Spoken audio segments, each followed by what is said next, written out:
Men odamlarga doim shunday deyman. Keyingi safar kasal bo'lganingizda e'tibor beringchi, iymoningiz birinchi bo'lib doriga talpinadimi yoki Allohga?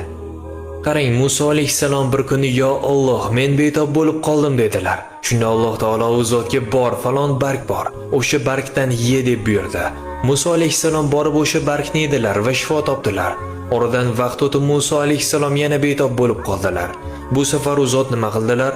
Tabiiyki darrov o'sha bargning oldiga bordilar. Bargni iste'mol qildilar. Lekin bu safar shifo topmadilar. Chunki bu safar u zot birinchi bo'lib Allohga yuzlanmagan edilar. Alloh taolo shunday marhamat qildi. Birinchi marta kasal bo'lganingda sen menga kelding. Shuning uchun men o'sha barg orqali senga shifo berdim. Lekin ikkinchi safar sen to'g'ridan to'g'ri sababga bording. Shuning uchun men seni o'sha sabab bilan yolg'iz tashlab qo'ydim. Alloh taolo bo'lmasa barcha sabablar o'likdir.